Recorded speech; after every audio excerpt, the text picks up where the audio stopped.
யாக்கோபின் ஊழியங்கள் வழங்கும் பாடல்கள் மற்றும் தேவ செய்தி வழங்குபவர் சகோதரர் ஜோஷ்பா மற்றும் குடும்பத்தினர்.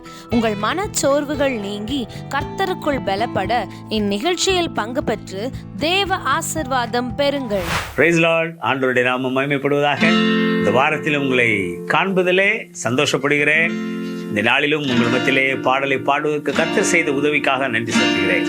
சந்தோஷமாக இருப்பீர்கள் என்று என் ஆண்டவருக்கு நான் விசுவாசிக்கிறேன். ஆமே. என்னோடு சேர்ந்து நீங்கள் ஒரு பாடலை பாட போகிறீங்க. இயேசுராஜா வந்திருக்கிறார். எல்லோரும் கொண்டாடுவோம், கைத்தட்டி நாம் பாடுவோம். கொண்டாடுவோம் கொண்டாடுவோம். கரங்களை தட்டி என்னோடு சேர்ந்து. இயேசுராஜா வந்திருக்கிறார், எல்லோரும் கொண்டாடுவோம், கைதட்டி நாம் பாடுவோம். எல்லோரும் சேர்ந்து. இயேசுராஜா வந்திருக்கிறார், எல்லோரும் கொண்டாடுவோம், கைதட்டி நாம் பாடுவோம். கொண்டாடுவோம் கொண்டாடுவோம், கவலைகள் மறந்து நாம் பாடுவோம். கொண்டாடுவோம் கொண்டாடுவோம், கவலைகள் மறந்து நாம் பாடுவோம். கூப்பிடு நீ பதில் கொடுப்பார், குறைவு எல்லாம் நிறைவாக்குவார். கூப்பிடு நீ பதில் கொடுப்பார், குறைகள் எல்லாம் நிறைவாக்குவார். உண்மையாக தேடுவோரின் உள்ளத்தில் வந்திடுவார். உண்மையாக தேடுவோரின் உள்ளத்தில் வந்திடுவார். கொண்டாடுவோம் கொண்டாடுவோம், கவலைகள் மறந்து நாம் பாடுவோம். மனதுருக்கம் உடையவரே, மன்னிப்பதில் வல்லவர். மனதுருக்கம் உடையவரே, மன்னிப்பதில் வல்லவர். உன்னினைவாய் இருக்கின்ற ஓடிவா என் மகனே, உன்னினைவாய் இருக்கின்ற ஓடிவா என் மகனே. கொண்டாடுவோம் கொண்டாடுவோம், கவலைகள் மறந்து நாம் பாடுவோம். கண்ணீரெல்லாம் துடைத்திடுவார், கரம் பிடித்து நடத்திடுவார். நம் கண்ணீரெல்லாம் துடைத்திடுவார், கரம் பிடித்து நடத்திடுவார். எண்ணமெல்லாம் ஏக்கமெல்லாம் இன்றே நிறைவேற்றுவார். உன் எண்ணமெல்லாம் ஏக்கமெல்லாம் இன்றே நிறைவேற்றுவார். கொண்டாடுவோம் கொண்டாடுவோம், கவலைகள் மறந்து நாம் பாடுவோம். நோய்கள் எல்லாம் நீக்கிடுவார், நொடி பொழுதே சுகம் தருவார். நோய்கள் எல்லாம் நீக்கிடுவார், நொடி பொழுதே சுகம் தருவார். பேய்களெல்லாம் நடுநடுங்கும் நம்ம பெரியவர் இயேசு முன்னே. பேய்களெல்லாம் நடுநடுங்கும் நம்ம பெரியவர் இயேசு முன்னே. கொண்டாடுவோம் கொண்டாடுவோம், கவலைகள் மறந்து நாம் பாடுவோம். கொண்டாடுவோம் கொண்டாடுவோம், கவலைகள் மறந்து நாம் பாடுவோம். ஹல்லேலூயா. இயேசு ராஜா வந்திருக்கிறார், எல்லோரும் கொண்டாடுவோம். ஒரு சமயத்தில் ஆலங்குளம் பக்கத்தில் இதே மாதிரி ஒரு ஊழியத்துக்கு, நாங்கள் இந்த கிராமத்து ஊழியத்துக்கு போயிருக்கும் பொழுது இந்த பாடலை பாடிக்கொண்டிருந்தோம். அதாவது இப்போ செய்தி கொடுக்க வருவதற்கு முன்பாக நாங்கள் 2 பேர் சேர்ந்து இந்த பாடலை பாடும் பொழுது அந்த கூட்டத்தில் இருக்கிற சில பிசாசுகள் ஆட ஆரம்பித்து விட்டது. இயேசு ராஜா வந்திருக்கிறார் என்று சொன்ன உடனே ஆட்டோமேட்டிக்காக அதெல்லாம் சேர்ந்து ஒரே ஆட்டம் பார்த்துடுங்க. கடைசியில் அது அப்படியே மயங்கி பொத்தண்டு கீழே விழுந்து பிசாசுகள் ஓடின. எனக்கு அன்பு கர்த்தருடைய பிள்ளைகளே, இயேசு ராஜா வருவார். கூப்பிடும் பொழுது பதில் கொடுக்கிற கர்த்தர் நம் குறைகள் எல்லாம் நிறைவாக்குவார். அவர் மனதுருக்கம் உடையவர். ஆமென். அவர் மன்னிப்பதில் வல்லவர். நம் கண்ணீர் எல்லாம் அவர் தொடச்சிடுவாருங்க. கரம் பிடித்து நம்மை நடத்திடுவார். ஹல்லேலூயா. நோய்கள் எல்லாம் நீக்கிடுவார். தீராத நோய்கள் இருந்தாலும் சரி, தீராத வேதனைகள் இருந்தாலும் சரி, இன்னைக்கு ஆண்டவரை கூப்பிடும் பொழுது, அவர் நம்முடைய சமூகத்திலே, நம்மளுடைய அருகிலே அவர் இருக்கும் பொழுது நம்மளுடைய நோய்கள் மாறும். ஹல்லேலூயா. நமக்கு சுகம் கிடைக்கும். ஆமென். உங்கள் துக்கம் சந்தோஷமாய் மாறும். உங்கள் கண்ணீர் கவலைகள் மாறும். எப்பொழுது தெரியுமா? இயேசு நம் வீட்டிலே வந்திருக்கும் பொழுது. ஹல்லேலூயா. இயேசு நம் உள்ளத்தில் வந்திருக்கும் பொழுது உங்களுக்கு சமாதானம் கிடைக்கும். ஆமென். அந்த ஒரு சரணத்தை நாம் மாத்திரம் பாடும். கண்ணீர் எல்லாம் துடைத்திடுவார். பாடுவோமா? கண்ணீரெல்லாம் துடைத்திடுவா, உன் கண்ணீரெல்லாம் துடைத்திடுவா, கரம் பிடித்து நடத்திடுவா, எண்ணமெல்லாம் ஏக்கமெல்லாம் இன்றே நிறைவேற்றுவா,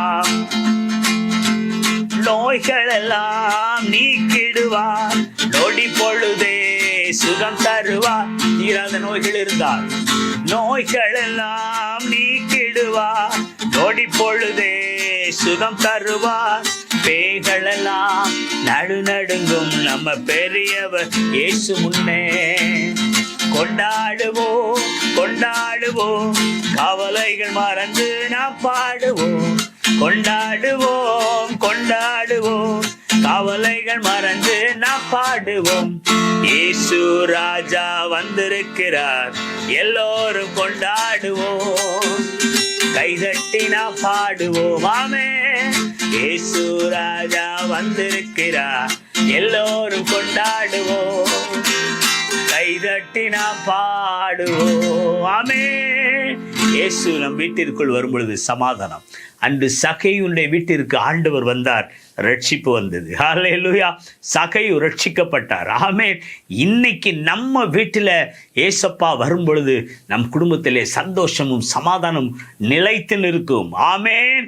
எப்பேற்பட்ட துக்கமான காரியங்கள், பிசாசுகள் நம் வீட்டுக்குள்ளே வராதபடி இயேசு நம் வீட்டிற்குள்ளே இருக்கும் பொழுது எந்த விதமான அசுத்த காரியங்களும் நம்மளை அண்டாதபடி இயேசு நம் வீட்டை வேலையிட்டு காத்துக்கொள்வார். ஹல்லேலூயா.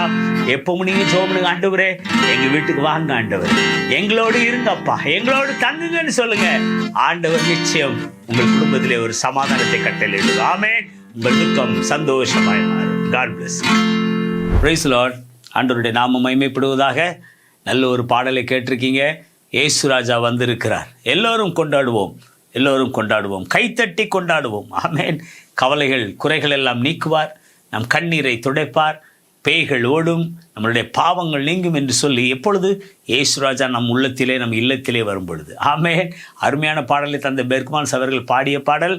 நிச்சயமாக என்னோடு சேர்ந்து நீங்கள் பாடி ஆண்டவருடைய மகிமை அடைஞ்சிருப்பீங்க நான் நம்புகிறேன். கர்த்தர் உங்களை ஆசீர்வதிப்பார். ஜெபிப்போமா? ஆண்டவருடைய வார்த்தையை கேட்கும் முன்பாக, ஆண்டவரே இந்த வார்த்தையை நீங்கள் ஆசீர்வதித்து கொடுங்கப்பா, இது எல்லோருக்கும் பிரயோஜனமாக இருக்க கிருபை செய்யுங்க. அடியனை பலப்படுத்துங்க தகப்பனே. பலவீனங்கள் எடுத்து ஆண்டவரே வார்த்தைகள் கேட்கிற ஒவ்வொரு பிள்ளைகளுக்கும் அது பிரயோஜனமாக இருக்கட்டும். கர்த்தர் பலப்படுத்தும். இயேசு மூலம் வேண்டுக்கு நல்ல பிதாவே. ஆமென். God bless you. கர்த்தர் நல்லவர்.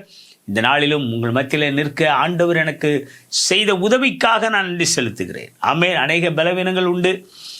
கிளைமேட் மாதிரி நல்ல சளி காய்ச்சல் என்று சொல்லி அநேக பலவீனங்கள். ஆனாலும் இந்த வார்த்தைகளை கேட்பதற்கு சில ஆத்மாக்கள் ஆயத்தமாக இருக்கிறார்கள், வாஞ்சையோடு இருக்கிறார்கள். அந்த ஒரு பாரத்தோடு இந்த வார்த்தைகளை சொல்வதற்கு ஆண்டவர் எனக்கு கிருபை செய்திருக்கிறார். நன்றி செலுத்துகிறேன். இந்த தொலைக்காட்சி மூலமாக, அது மாத்திரமல்லாமல் இந்த யூடியூப் மூலமாக கேட்கிற ஒவ்வொரு பிள்ளைகளையும் ஆண்டவர் இந்த நாளிலே அளவிட முடியாதபடி ஆசீர்வதிப்பார். இந்த நாளிலே உங்கள் மத்தியில் நான் பேசுகிற வார்த்தை உப்பு என்ற தலைப்பிலே நான் பேசப் போகிறேன். ஆமென். ஹல்லேலூயா. எல்லோருக்கும் தெரிந்த ஒரு பொருள் தான் உப்பு. இந்த உப்பு நமக்கு எவ்வளவு பிரயோஜனப்படும் என்பதை நீங்கள் நன்றாக அறிவீர்கள். ஹல்லேலூயா. எத்தனை அருமையான சிக்கன் குழம்பு வைத்தாலும் சரி, இல்லை மட்டன் குழம்பு வைத்தாலும் சரி, இல்லை பிரியாணி வைத்தாலும் சரி, என்ன விதமான சுவையான நீங்கள் சாப்பாடுகள் ரெடி பண்ணினாலும் உப்பு போடவில்லை என்றால் அந்த பண்டம், அந்த பலகாரம், அந்த சாப்பாடு அது ஒரு சுவையற்றதாக காணப்படும். ஹல்லேலூயா. உண்மைதானே? சுவையற்றதாக காணப்படும். பெண்கள் சமைக்கும் பொழுது கேட்பாங்க, எப்படி உப்பு போட்டீங்க? கூட போட்டிங்களா, குறைய போட்டிங்களா?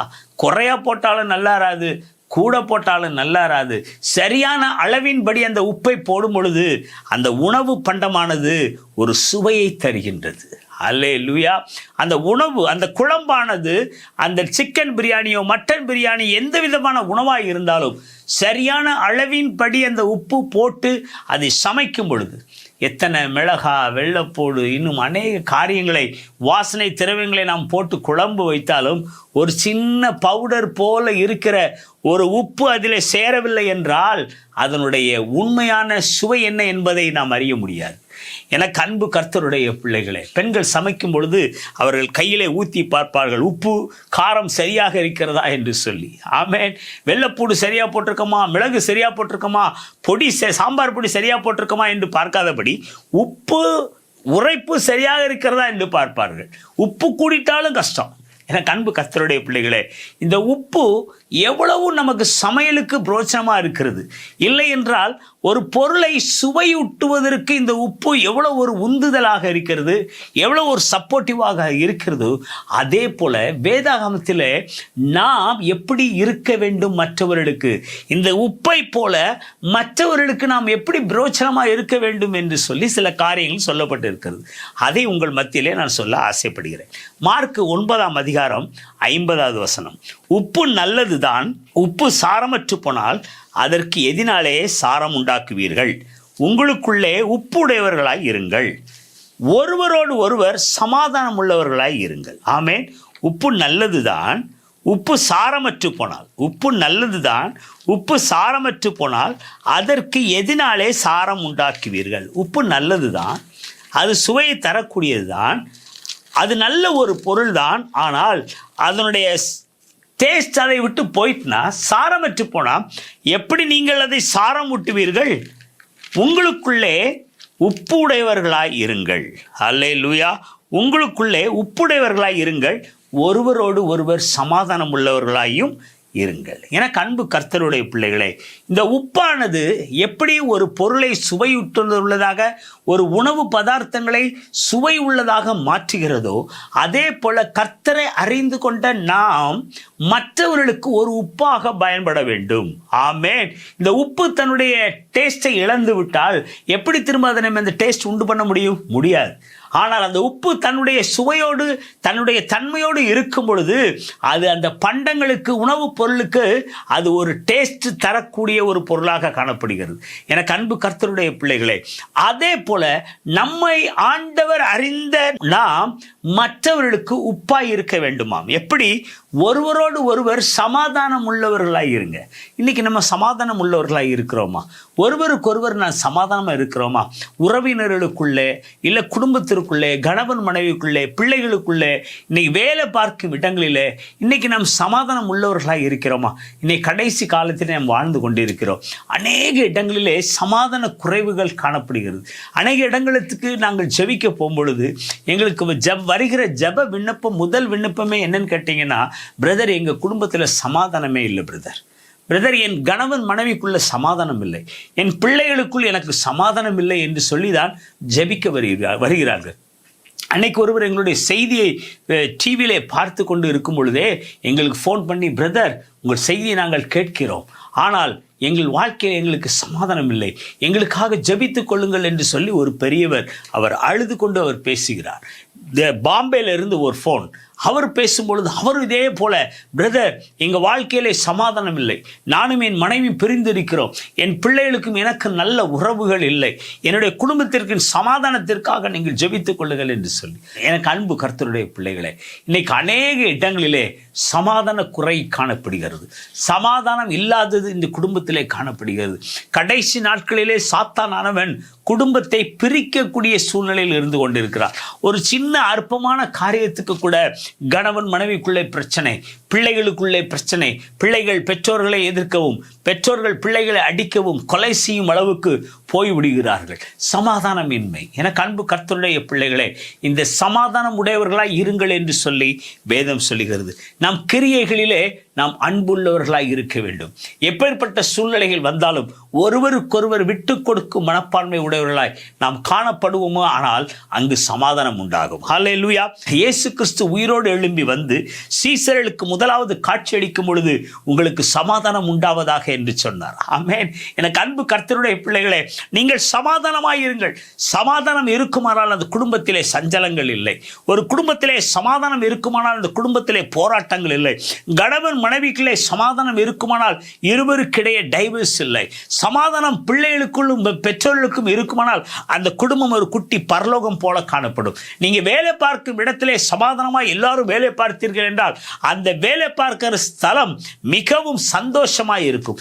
எந்த இடத்திலே சமாதானம் இருக்கிறதோ அந்த இடத்திலே சந்தோஷமும் இருக்கும். ஹல்லேலூயா. உறவினர்கள் மத்தியிலே சமாதானம் இல்லாமல் இருந்தால் நாம் ஜெபிக்கணும். ஆண்டவரே, நாங்கள் சமாதானமாய் இருக்கும்படி வேதம் சொல்லுகிறது, கூடுமானவரை நீங்கள் சமாதானமாய் இருங்கள் என்று சொல்லி. ஆமென். கூடுமானவரை நீங்கள் சமாதானமாய் இருங்கள். எந்த அளவுக்கு ஆண்டவர் அறிந்த பிள்ளைகள் நாம் மற்றவர்கள் மத்தியிலே சமாதானமாக இருக்க வேண்டுமோ அப்படி இருக்குமானால் நீங்களும் உங்கள் உள்ளத்தில் சந்தோஷமாக இருப்பீர்கள். அந்த உறவுகளிலும் ஒரு சந்தோஷம் உண்டாகும். ஆமென். 1 கொரிந்தியர் 13ஆம் அதிகாரம் நீங்கள் முழுவதுமாய் நீங்கள் வாசித்து பார்க்கும் பொழுது அதிலே அநேக சமாதானத்தை குறித்து சொல்லப்பட்டிருக்கிறது, அன்பை குறித்து சொல்லப்பட்டிருக்கிறது. தேவன் அன்பாகவே இருக்கிறார் என்று சொல்லி. ஆமென்.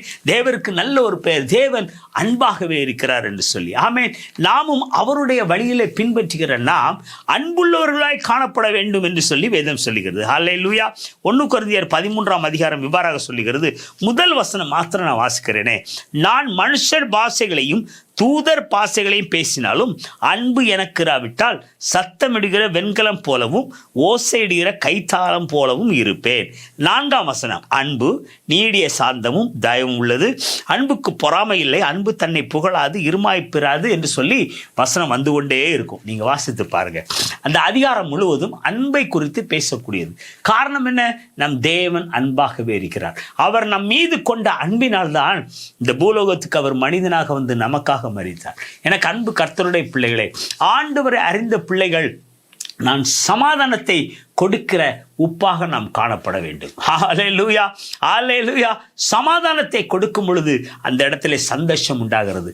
சமாதானம் இருக்கும் பொழுது அன்பு இருக்கிறது. யோவான் 15:12 இப்படி சொல்லுகிறது, நான் உங்களில் அன்பாயிருக்கிறது போல நீங்களும் ஒருவருக்கொருவர் அன்பாயிருக்க வேண்டும் என்பதே என்னுடைய கற்பனையாக இருக்கிறது.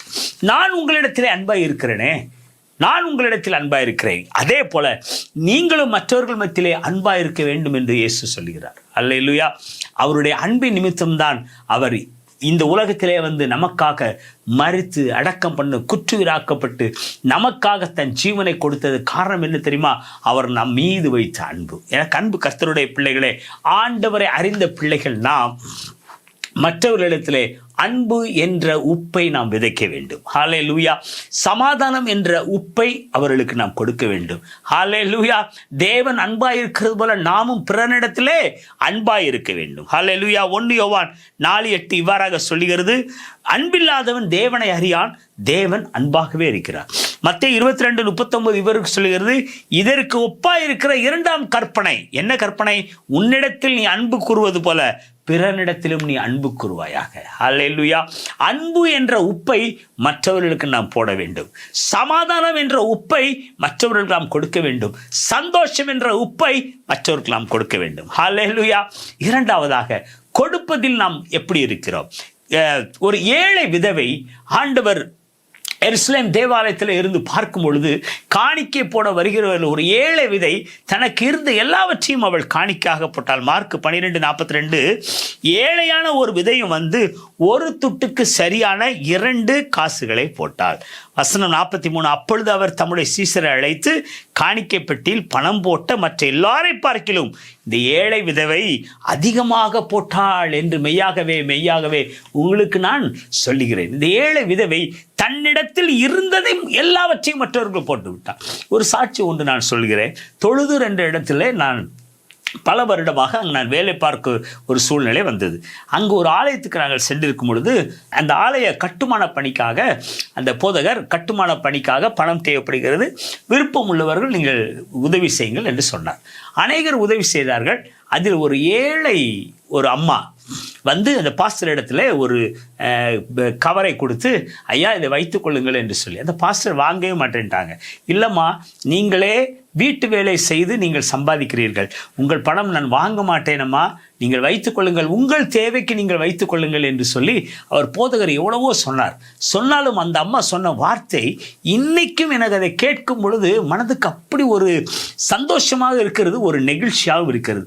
அந்த அம்மா சொன்ன வார்த்தை என்ன தெரியுமா? ஐயா, என் கணவர் இறந்து விட்டார், நானும் இன்னும் கொஞ்ச நாளுக்குள் நான் இறந்து விடுவேன், எனக்கும் வயது 83 ஆக இருது, கொஞ்ச நாளுக்கு நான் மரித்து விடுவேன், என்னுடைய மரணத்திற்காக நான் கொஞ்சம் ரூபாயை சேர்த்து வைத்திருக்கிறேன், இதில் எவ்வளோ இருக்கு என்று எனக்கு தெரியாது, இதை நீங்கள் வைத்து இந்த ஆலயத்துக்கு நீங்கள் உபயோகித்துக் கொள்ளுங்கள் என்று சொல்லி அந்த அம்மா சொன்ன உடனே உண்மையிலே எங்களுக்கு கண்ணீரே வந்து விட்டது. எனக்கு அன்பு கர்த்தருடைய பிள்ளைகளே, ஆண்டவருடைய காரியங்களிலே செய்வதற்கு எவ்வளவு ஒரு வாஞ்சை பார்த்தீர்களா? எவ்வளவு ஒரு வாஞ்சை! நான் மரிக்க எனக்காக வைத்திருந்த பணம், என்னுடைய கல்லறை செலவுக்காக வைத்திருந்த பணத்தை நான் என் தேவனுடைய ஆலயத்தை கட்டுவதற்கு கொடுக்கிறேன் என்று சொல்லி அந்த அம்மா தன் கையில் வைத்திருந்த பணத்தை கொண்டு வந்தார்கள். எனக்கு அன்பு கர்த்தருடைய பிள்ளைகளே, இன்னைக்கு கொடுப்பதிலே நாம் எப்படி இருக்கிறோம்? ஆண்டவருக்கு கொடுப்பதிலே நாம் ஒரு உப்பாக இருக்கிறோமா? எப்படி நாம் கொடுத்து ஆண்டவரிடத்திலே நன்மை பெறுகிறதாக இருக்கிறோம்? இன்னைக்கு கொடுப்பதிலே நாம் ஒரு உப்பாக இருக்க வேண்டும். எனக்கு அன்பு கர்த்தருடைய பிள்ளைகளே, அருமையான ஒரு சம்பவத்தை நீங்கள் சொல்ல கேட்டிருக்கீங்க. அந்த பாட்டியானவர்கள் தன்னுடைய மரணத்திற்காக சேர்த்து வைத்த பணம், நான் தனியாக இருக்கிறேன், என்னுடைய மரணத்திற்காக வேண்டும் என்று சொல்லி சேர்த்து வைத்த பணத்தை ஆலய கட்டுமானத்திற்கு என்று சொல்லி போதகர் கேட்ட மாத்திரத்திலே அந்த பணத்தை எடுத்துக்கொண்டு அவர்கள் கொடுத்த காரியம் எங்களை எல்லாரையும் நிகழச் செய்தது. எனக்கு அன்பு கர்த்தருடைய பிள்ளைகளை, இதை சொல்வதற்கு காரணம் என்னவென்றால், கொடுப்பதற்கு மனம் வேண்டும். ஆமென். உள்ளத்தின் ஆழத்திலிருந்து கொடுக்க வேண்டும், இருப்பதை கொடுக்க வேண்டும். ஆண்டவர் அப்படித்தான் சொன்னார், இந்த சிறிய ஏழை விதவை தன்னிடம் இருந்த எல்லாவற்றையும் கொடுத்தாள் என்று சொல்லி. எனக்கு அன்பு கர்த்தருடைய பிள்ளைகளே, 2 கொரிந்தியர் 9:7 இவ்வாறாக சொல்லுகிறது, அவனவன் விசனமாயும் அல்ல கட்டாயமாயும் அல்ல, தன் மனதில் நியமித்தபடியே கொடுக்க கடவன், உற்சாகமாய் கொடுக்கிறவனிடத்தில் தேவன் பிரியமாய் இருக்கிறார் என்று சொல்லி. அதே போலதான் மார்க் 12:42 நான் வாசித்தது போல, ஏழையான ஒரு விதவை வந்து ஒரு துட்டுக்கு சரியான 2 காசுகளை போட்டாள், தன்னிடத்திலே உள்ளதை கொடுத்தாள். இந்த பாட்டிமா எப்படி கொடுத்தார்களோ மனமும் வந்து கொடுத்தார்கள். கொடுப்பதிலே, ஆண்டவருடைய காரியங்களிலே கொடுப்பதிலே, ஏழைகளுக்கு உதவுவதிலே. சிலர் பேர் என்ன நினைக்கிறாங்க, கொடுக்கிறதுனா காணிக்கை கொடுக்கிறது என்று சொல்லி. ஐயோ, காணிக்கையும் கொடுக்க வேண்டும், ஆண்டவருக்கு நம்மளுடைய வருமானத்திலே ஒரு பகுதியை கர்த்தருக்கு என்று செலுத்த வேண்டும், அவர் கொடுத்த ஆசீர்வாதத்திலே அவருக்கு நாம் செலுத்த வேண்டும் என்பது உண்மை. அதுதான் நியாயப்பிரமாணம், அதுதான் கொடுக்க வேண்டும் என்பது. கர்த்தர் நம்மளை ஆசீர்வதிப்பார். ஆனால் இன்னும் நம்மையே ஆண்டவருக்கு கொடுக்க வேண்டும், ஏழைகளுக்கு கொடுக்க வேண்டும். உங்களிடத்தில் இருக்கிற எந்த ஒரு காரியமா இருந்தாலும் அது கர்த்தருக்கு என்று பயன்பட வேண்டும். உதாரணமாக, இப்ப என்னிடத்தில் கார் இருக்கிறது என்றால், இந்த காரிலே அநேகரை ஆலயத்துக்கு அழைத்து செல்ல வேண்டும். அந்த கார் ஆண்டவருடைய ஊழியத்துக்கு பயன்படுத்த வேண்டும். ஆமென். எனக்கு ஒரு வீடு இருக்கிறது என்றால், இந்த வீட்டை நாம் ஜெப வீடாக பயன்படுத்த வேண்டும். உதாரணத்திற்கு, நம் வீட்டிலே ஒரு ஜெப கூட்டம் வாரம் வாரமோ இல்ல மாதத்துக்கு ஒரு முறையோ நடத்த வேண்டும். எப்படி தாளந்து உள்ளவனை கொடுத்த தாளந்தை பயன்படுத்தினானோ, 5 தாளந்து உள்ளவன் அதிகமாக பயன்படுத்தினான், 2 தாளந்து உள்ளவன் இரட்டிப்பாக பயன்படுத்தினான், 1 தாளந்து உள்ளவன் அதை மூடி மறைத்து வைத்தான். இந்த 2 பேரும் நன்மை பெற்றார்கள். ஆனால் இந்த 1 தாளந்தை வைத்திருக்கிறவனிடத்திலே இருந்ததும் பிடுங்கப்பட்டது. எனக்கு அன்பு கர்த்தருடைய பிள்ளைகளே, கர்த்தர் நம்மிடத்திலே கொடுத்ததிலே ஒரு பகுதியை நாம் ஆண்டவருக்கு கொடுப்பதிலே நாம் உப்பாக இருக்க வேண்டும். ஹல்லேலூயா, ஹல்லேலூயா. நம்மளுடைய கொடுக்கிற காரியங்களிலே நாம் உண்மையாக இருக்க வேண்டும். ஏழைகளை பராமரிக்க வேண்டும், ஏழைகளை நேசிக்க வேண்டும். ஆமென். ஒவ்வொரு பிறந்த நாள், திருமண நாட்கள் வரும்பொழுது, கிறிஸ்மஸ், நியூ இயர் என்று சொல்லி வரும்பொழுது நாம் ஏழைகளை நினைவு கூற வேண்டும். உங்கள் அயலகத்தாரை, உங்கள் பக்கத்து வீட்டில் இருக்கிறவங்க, கஷ்டப்பட்டவங்களை நீங்கள் நினைவு கூறுங்க. 2 ட்ரெஸ் உங்களுக்கு எடுத்தீங்கன்னா, ஒரு ட்ரெஸ் ஒரு ஏழைக்கு எடுங்க. உங்கள் கிறிஸ்மஸ்க்கு நீங்கள் பிரியாணி செய்கிறீங்க, இல்லை உங்கள் திருமண நாளுக்கு நீங்கள் பிரியாணி செய்கிறீங்களா, ஒரு ஏழை குடும்பத்தை நினைங்க. ஏழை பிள்ளைகளுக்கு நீங்கள் உதவி செய்யுங்கள். இப்படி கொடுப்பதிலே நாம் முன் வந்து இருக்க வேண்டும். வேதம் சொல்லுகிறது, ஏழைக்கு இறங்கிறவன் கர்த்தருக்கு கடன் கொடுப்பான். கொடுக்கிறது மாத்திரம் இல்லைங்க, ஆண்டவர் அதை திருப்பி உங்களுக்கு இரட்டத்தனையாக கொடுப்பார். ஹல்லேலூயா. எனவே கொடுப்பதிலே ஒரு உப்பாக நாம் காணப்பட வேண்டும். அடுத்ததாக கடைசியாக ஒரு காரியம், நிறைய காரியங்கள் இருக்கிறது, சுருக்கமாக நான் சொல்லுகிறேன். சமாதானம் பண்ணுவதிலே நாம் உப்பாக இருக்க வேண்டும். ஹல்லேலூயா. முடிந்தவரை வேதம் சொல்லுகிறது, ரோமர் 12:18, கூடுமானால் உங்களால் ஆன மட்டும் எல்லா மனுஷரோடும் சமாதானமாய் இருங்கள். எந்த அளவுக்கு உங்களால் சமாதானமாக இருக்க முடியுமோ அந்த அளவுக்கு நீங்கள் சமாதானமாக இருக்க வேண்டும். ஆண்டவரை அறிந்த பிள்ளைகள் எல்லோரிடத்திலும் நீங்கள் சமாதானமாக இருக்க வேண்டும். அதுதான் வேதம் சொல்லுகிறது, ஒரு கன்னத்தில் அடித்தால் மறு கன்னத்தை திருப்பி கொடு. என அன்பு கர்த்தருடைய பிள்ளைகளே, நாம் சமாதானமாய் இருந்தால்தான் நம்மை பார்க்கிறவர்கள் இயேசு இவர்களிடத்தில் இருக்கிறார்கள், இவர்கள் சமாதானமாய் இருக்கிறார்கள் என்று சொல்லுவார்கள். பெருமைக்காக நான் சொல்லலைங்க. என்னுடைய 25 வருடம் நான் அரசாங்கத்திலே பணிபுரிந்து கொண்டு இருக்கிறேன். ஆண்டவருடைய கிருபையினால் எத்தனையோ புறஜாதி ஆசிரியர்கள்லாம் என்னோடு பழக்கம் உள்ளவர்கள். பார்த்துடுங்க, நான் பார்த்த இடங்களில் எல்லாம் கிறிஸ்தவர்கள் கம்மி தான். ஆண்டவர் அறிந்த பிள்ளைகளும் கம்மி தான், ரொம்ப கம்மி. கடலூர் மாவட்டத்தில் வேலை பார்த்தேன், பல கிராமங்களிலே வேலை பார்த்ததால் கிறிஸ்தவர்கள் ரொம்ப கம்மி. ஆனால் அவர்கள் என்னிடத்திலே சொன்ன ஒரு காரியம் என்ன தெரியுமா? சார், எத்தனையோ வருடமாக உங்களிடத்தில் நாங்கள் பழகி வருகிறோம், ஆனால் ஒரு நாளும் உங்கள் முகத்திலே ஒரு துக்கத்தையோ ஒரு கவலையோ ஒரு கண்ணீரையோ நாங்கள் பார்த்ததில்லை. எப்போ பார்த்தாலும் என்கிட்ட நீங்கள் சந்தோஷமா பேசி சிரித்து கொண்டு இருக்கிறீர்களே, இதற்கு என்ன அர்த்தம்? இதை எப்படி உங்களால் இது சாத்தியமாகிறது என்று சொல்லி ஒரு சகோதரர் என்னிடத்திலே கேட்டார்.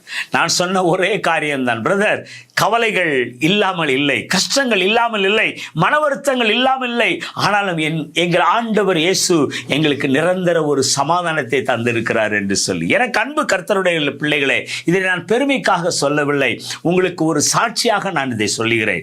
உங்களுக்குள் இருக்கிற சமாதானம் மற்றவர்களை கலங்கடிக்க செய்யும். ஆமென். உங்களுக்குள் இருக்கிற ஒரு சமாதானத்தை கண்டு அவர்களும் உங்களுக்கு என்ன எப்படி நடக்கிறது என்று கேட்டு அறிந்து கொண்டு அவர்களும் அந்த இயேசுவை அறிந்து கொள்வார்கள். ஹல்லேலூயா. உங்களுடைய சமாதானத்தையும் நீங்கள் மற்றவர்களுக்கு கொடுப்பதிலே நீங்கள் ஒரு உப்பாக காணப்பட வேண்டும். வேதம் சொல்லுகிறது, மத்தேயு 5:9, சமாதானம் பண்ணுகிறவர்கள் பாக்கியவான்கள், அவர்கள் தேவனுடைய புத்திரர் எனப்படுவார்கள். ஒரு குடும்பத்திலே ஒரு சண்டை இருக்கிறதா, ஒரு பிரச்சனை இருக்கிறதா, இல்லை வேலை பார்க்கிற இடத்துல ஒரு பிரச்சனை இருக்கிறதா, இல்லை உங்க நண்பர்கள் மத்தியிலே ஒரு பிரச்சனை இருக்கிறதா, கணவன் மனைவிக்குள்ளே ஒரு பிரச்சனை இருக்கிறதா, நீங்கள் சமாதானம் பண்ணுகிறவர்களாய் காணப்பட வேண்டும். சண்டை மூட்டி குடிக்கிறவர்களாக அல்ல, கோல் சொல்லுகிறவர்களாக அல்ல. நீங்கள் அந்த குடும்பத்தை சமாதானம் பண்ணி அந்த கணவன் மனைவிடைய நல்ல ஒரு ஒப்புரவாகுதலை உருவாக்க வேண்டும். ஹல்லேலூயா. இங்க இப்ப நண்பர்களுக்குள் சண்டை என்றால் இல்லை, நீங்க வேலை பார்க்கிற இடத்துல நீங்கள் சண்டை இருப்பீர்களானால் நீங்கள் ஒருவருக்கொருவர் சமாதானமாய் இருங்க, நீங்க தேவனுடைய புத்திரர்கள் எனப்படுவீர்கள். ஹல்லேலூயா. என வேதம் சொல்லுகிறது, கர்த்தர் சொல்லுகிறார், கர்த்தர் இந்த பூலோகத்தை விட்டு பரமலோகத்துக்கு எடுத்துக்கொள்ளப்படும் பொழுது என்னுடைய சமாதானத்தை நான் உங்களுக்கு வைத்து போகிறேன் என்று சொன்னார். ஹல்லேலூயா. உலகம் கொடுக்கிற பிரகாரம் அல்ல, நான் கொடுப்பதில்லை, என்னுடைய சமாதானத்தை நான் உங்களுக்கு வைத்து போகிறேன் என்று சொன்ன கர்த்தர் அவர் எல்லோருக்கும் சமாதானத்தை கொடுக்கிறவராக இந்த உலகத்திலே வந்தார். ஹல்லேலூயா. குடும்பத்திலே சமாதானம், குடித்து வெறித்து இருக்கிற குடும்பங்களிலே சமாதானம், எத்தனையோ குடும்பங்களிலே சமாதானம் இல்லாதபடி வேதனையோடு திரிந்து கொண்டு இருக்கிறார்கள். எத்தனையோ நண்பர்கள் உறவினர்கள் மத்தியிலே சமாதானம் இல்லை, வேலை பார்க்கும் இடத்திலே சமாதானம் இல்லை. ஆண்டவர் நமக்காக தான் சொல்லுகிறார், என்னுடைய சமாதானத்தை நான் உனக்கு கொடுக்க வந்தேன். யோவான் 14:27 இவ்வாறாக சொல்லுகிறது, சமாதானத்தை உங்களுக்கு நான் வைத்து போகிறேன், என்னுடைய சமாதானத்தையே உங்களுக்கு கொடுக்கிறேன். உலகம் கொடுக்கிற பிரகாரம் நான் உங்களுக்கு கொடுக்கிறதில்லை. உங்கள் இருதயம் கலங்காமலும் பயப்படாமலும் இருப்பதாக. ஹல்லேலூயா. ஐயா, உலகம் கொடுக்கிற சமாதானத்தை அல்லங்க. ஒரு தண்ணி அடிச்சுட்டு போய் இல்லை போதை வஸ்துகளை போய் போட்டுக்கொண்டு எனக்கு சமாதானம் தேவை என்று சொல்லி அந்த சமாதானம் அல்லங்க. நிரந்தர சமாதானத்தை, என்னுடைய சமாதானத்தை உங்களுக்கு நான் வைத்து போகிறேன் என்று சொல்லி ஆண்டவர் இந்த பூமியில் இருந்து பரலோகத்திற்கு எடுத்துக்கொள்ளப்படும் பொழுது சொன்ன வார்த்தைங்க இது. என்னுடைய சமாதானத்தை நான் உங்களுக்கு வைத்து போகிறேன். எனக்கு அன்பு கர்த்தருடைய பிள்ளைகளே, அப்படிப்பட்ட ஆண்டவரை நாம் ஆராதிக்கிற நாம் மற்றவர்களுக்கு சமாதானம் பண்ணுகிறவர்களாக, சமாதானத்தை கொடுக்கிறவர்களாக, நாம் சமாதானமாய் இருக்கிறவர்களாக காணப்பட வேண்டும். ஹல்லேலூயா. சமாதானத்தை கொடுப்பதிலே நாம் ஒரு உப்பாக காணப்பட வேண்டும். எனக்கு அன்பு கர்த்தருடைய பிள்ளைகளே, உப்பை குறித்து நான் உங்களுக்கு சொன்னேன். அநேகமாக பேசியிருக்கிற இன்னும் அநேக காரியங்கள் இருக்கு. எப்படி உப்பு ஒரு பண்டத்தை, ஒரு குழம்பை, இல்லை ஒரு பொருளை ருசியான பதார்த்தமாக மாற்றுகிறதோ, அதே போல ஆண்டவரை அறிந்த பிள்ளைகள் நாம் மற்றவர்களுக்கு உப்பாய் இருக்க வேண்டும். ஹல்லேலூயா. அன்புள்ளவர்களாய் இருக்க வேண்டும். ஆமென். ஹல்லேலூயா. பிறரிடத்தில் அன்பு கூற வேண்டும். ஆமென். அதே போல கொடுப்பதிலே நாம் முன்முவந்து இருக்க வேண்டும். ஏழைகளை கவனிப்பதிலே, ஏழைகளுக்கு கொடுப்பதிலே, ஏழைகளுக்கு உதவி செய்வதிலே நாம் உப்பாக இருக்க வேண்டும். அடுத்ததாக உற்சாகமாக கொடுப்பதிலே நாம் உப்பாக இருக்க வேண்டும். அடுத்ததாக சமாதானம் பண்ணுவதிலே நாம் உப்பாக காணப்பட வேண்டும். ஹல்லேலூயா. எனக்கு அன்பு கர்த்தருடைய பிள்ளைகளே, இம்மட்டும் கர்த்தர் உங்களுக்கு கொடுத்த இந்த வார்த்தைக்காக நான் நன்றி செலுத்துகிறேன்.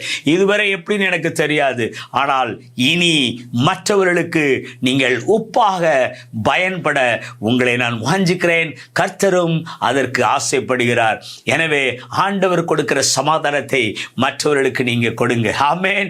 ஏழைகளுக்கு உதவி செய்யுங்க, உப்பாயிருங்க. மற்றவர்களுக்கு அன்பு கூறுவதிலே உப்பாயிருங்க. ஹல்லேலூயா. மற்றவர்களுக்கு நாம் உப்பாக இருக்கும்படியாக கர்த்தர் உங்களை ஆசீர்வதிப்பாராக. ஜெபிப்போமா. ஆண்டவரே, இந்த பிள்ளைங்களை நீங்க ஆசீர்வதிங்கப்பா. இந்த தொலைக்காட்சி மூலமாக, இந்த யூடியூப் மூலமாக கேட்கிற ஒவ்வொரு பிள்ளைகளையும் தேவன் நீர் ஆசீர்வதிங்க. ஆண்டவரே, இதுவரை எப்படி எங்களுக்கு தெரியாது. இந்த உப்பை குறித்து கர்த்தர் நீர் பேச சொல்லி நான் பேசி இருக்கிறேன். ஆண்டவரே, கேட்டுக்கொண்டிருக்கிற பிள்ளைகள் அநேகருக்கு உப்பாக இருக்கும்படி கொடுப்பதிலும், அன்பு கூறுவதிலும், சமாதானம் பண்ணுவதிலும் அவர்கள் ஒரு உப்பாக இருக்க நீர் பிள்ளைகளை பயன்படுத்துவீராக. ஆண்டவரே, இந்த நாளிலே ஆண்டவரே, இது பிள்ளைகளுடைய குடும்பத்திலே காணப்படும் தடைகள், வேதனைகள், கண்ணீர் எதுவாய் இருந்தாலும் இயேசுவின் நாமத்தினால் அந்த குடும்பத்திலே ஒரு பெரிய சமாதானம் உண்டாவதாக. ஆண்டவரே, ஒரு பெரிய சமாதானம் ஆண்டவர் நீர் கொடுக்கிற சமாதானத்தை அந்த வீட்டில் கொடுங்கப்பா. ஆண்டவரே, கண்ணீர் கவலைகளை நீர் மாற்றுவீராக. ஆண்டவரே, கண்ணீர் கவலைகளை, வேதனைகளை மாற்றுவீராக. இந்த ஜெபத்த நேரத்தில் எதை குறித்து அவர்கள் ஜெபித்துக் கொண்டிருக்கிறார்கள், குடும்பத்தினுடைய காரியங்கள், தடைகள், பொருளாதார காரியங்கள், வேதனை, வறுமை, நோயினுடைய காரியங்கள் எதுவாக இருந்தாலும் என் இயேசுவினுடைய இரத்தம் அவர்கள் குடும்பத்திலே நிரந்தர சமாதானத்தை உண்டாவதாக. ஆண்டவரே, வறுமை நீங்கட்டும். கர்த்தாவே, சுகம் பெறுவார்களாக. ஆண்டவரே, நடக்காத காரியங்கள் நடக்கட்டும். ஆண்டவரே, நீர் ஆசீர்வதிப்பீராக, பலப்படுத்துவீராக. கேட்கிற ஒவ்வொரு பிள்ளைகளையும் நீங்க ஆசீர்வதிங்க, காத்துக்கொள்ளுங்க. ஆண்டவரே, இயேசுவின் மூலம் வேண்டிக்கிற நல்ல பிதாவே, ஆமென். நீங்க உப்பாய் இருங்க, மற்றவர்களும் உப்பாய் இருந்து நீங்க பயன்படுத்துங்க. உங்களுடைய வாழ்க்கை மற்றவர்களுக்கு உப்பாக இருக்கட்டும். ஹல்லேலூயா. நிச்சயமாக இது உங்களுக்கு பிரோஜனமா இருக்குன்னு நம்புகிறேன். கர்த்தர் தாமே உங்களை ஆசீர்வதிப்பாராக. மீண்டும் நாம் சந்திப்போம். God bless you all. Thank you. தொடர்புக்கு 9794933354 மற்றும் 9443186521. மேலும் தொடர்புக்கு நம்பர் 12 ஜெபமாளிகை தெரு, பாளையங்கோட்டை, திருநெல்வேலி மாவட்டம். மாலை 8:30 மணி அளவில் ஜீவன் காஸ்பல் டிவி மற்றும் அதன் யூடியூப் சேனலிலும், செருபம் மினிஸ்ட்ரீஸ் யூடியூப் சேனலிலும் கண்டு தேவ ஆசீர்வாதம் பெறுங்கள்.